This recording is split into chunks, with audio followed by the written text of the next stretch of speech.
presents by DMW Films। तोहर पापा के दिहल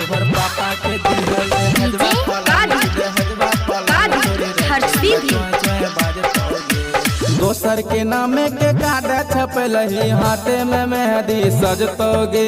दोसर के नामे के कार्ड छपल ही हाथे में मेहंदी सजतोगे। तोहर पापा के दिहल दहेजवा पलंग छोड़ी रहते में चोय चोय बाजत होगे। तोहर पापा के दिहल दहेजवा पलंग छोड़ी रहते में चोय चोय बाजत होगे।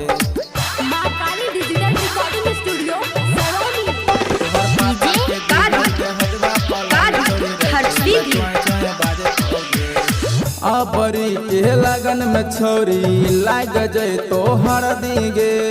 छोड़ तो न अबरी बेर बालमा बेदर दीगे। अबरी के लगन में छोरी लाग जाए तो हर दीगे। छोड़ तो न अबरी बेर बालमा बेदर दीगे।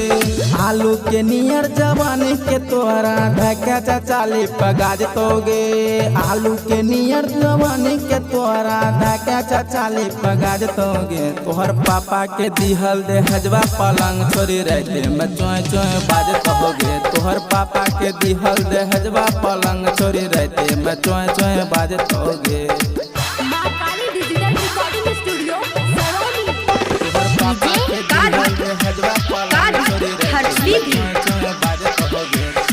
छोरा नीतीश आर्यन दे तो तोहर बिहार चाहे।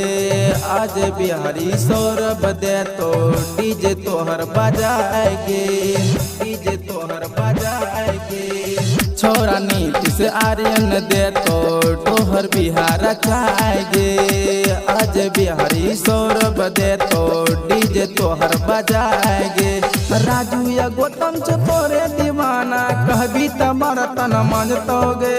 राजू या गौतम से तोरे दीवाना कहबी त बर्तन मंजतोगे। तोहर पापा के दिहल दहेजवा पलंग छोड़ी रहते में चोय चोय बाजत होगे। तोहर पापा के दिहल दहेजवा पलंग छोड़ी रहते में चोय चोय बाजत होगे।